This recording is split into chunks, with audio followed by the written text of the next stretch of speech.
Assalamualaikum warahmatullahi wabarakatuh. Nama saya Lailatul Intan Nurul Firdaus, NIM 19107100.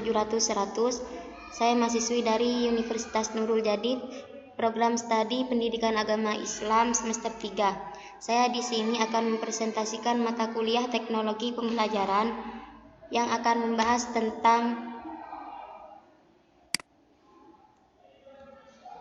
pengembangan strategi pembelajaran. Pembahasan yang pertama yaitu pengorganisasian siswa. Dalam pengorganisasian siswa terdapat beberapa metode yang dapat diterapkan guru, yaitu pembelajaran secara individual, kelompok, dan klasikal. Pembelajaran secara individual adalah kegiatan mengajar guru yang menitik beratkan kepada bantuan dan bimbingan belajar kepada masing-masing individu.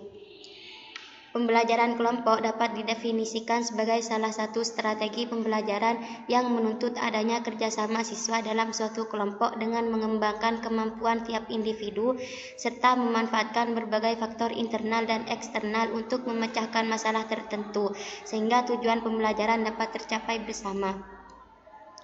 Model pembelajaran klasikal juga disebut kegiatan memberikan informasi dengan kata-kata. Pembelajaran secara klasikal ini berarti bahwa seorang guru melakukan dua kegiatan sekaligus, yaitu mengelola kelas dan mengelola pembelajaran.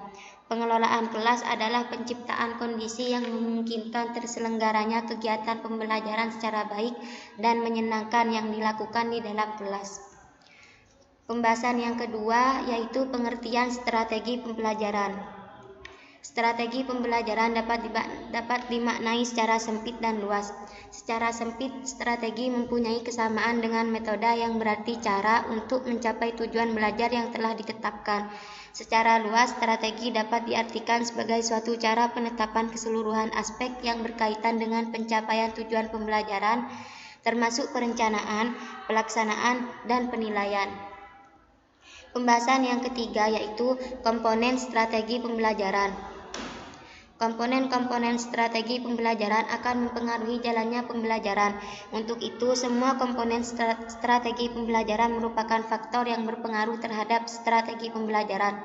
Komponen strategi pembelajaran dapat dikelompokkan menjadi tiga, yaitu peserta didik sebagai raw input, entering behavior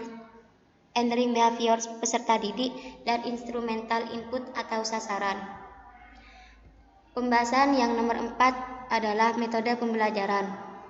Metode pembelajaran adalah cara yang digunakan oleh pengajar dalam menyampaikan pesan pembelajaran kepada peserta didik dalam mencapai tujuan pembelajaran. Macam-macam metode pembelajaran adalah A. Metode ceramah, B. Metode pembelajaran terprogram, C. Metode demonstrasi, D. Metode discovery, E. Metode simulasi, F. Metode do look learn atau karya siswa, G. Metode diskusi, H. Metode praktikum, I. Metode studi mandiri, J. Metode bermain peran, dan K. Metode studi kasus. Pembahasan yang selanjutnya adalah media pembelajaran. Media pembelajaran adalah alat yang dapat membantu proses belajar mengajar sehingga makna pesan yang disampaikan menjadi lebih jelas dan tujuan pendidikan atau pembelajaran dapat tercapai dengan efektif dan efisien. Media pembelajaran berfungsi sebagai salah satu sumber belajar bagi siswa untuk memperoleh pesan dan informasi yang diberikan oleh guru, sehingga materi pembelajaran dapat lebih meningkat dan membentuk pengetahuan bagi siswa. Manfaat dari media pembelajaran: 1. Memberikan pedoman bagi guru untuk mencapai tujuan pembelajaran sehingga dapat menjelaskan materi pembelajaran dengan urutan yang sistematis dan membantu dalam penyajian materi yang menarik untuk meningkatkan kualitas pembelajaran. 2. Dapat meningkatkan motivasi dan minat belajar siswa sehingga siswa dapat berpikir dan menganalisis materi pelajaran yang diberikan oleh guru dengan baik dengan situasi belajar yang menyenangkan dan siswa dapat memahami materi pelajaran dengan mudah. Pembahasan yang nomor 6 yaitu pola interaksi pembelajaran. Perubahan tingkah laku individu sebagai hasil dari pengalamannya dalam berinteraksi dengan lingkungan. Belajar bukan hanya sekedar menghafal, melainkan suatu proses mental yang terjadi dalam diri seseorang. Pembelajaran pada hakikatnya merupakan suatu proses interaksi antara guru dengan siswa, baik interaksi secara langsung seperti tatap muka maupun secara tidak langsung, yaitu dengan menggunakan berbagai media pembelajaran. Didasari oleh adanya perbedaan interaksi tersebut, maka kegiatan pembelajaran dapat dilakukan oleh adanya perbedaan interaksi tersebut. Maka kegiatan pembelajaran dapat dilakukan dengan menggunakan berbagai pola pembelajaran.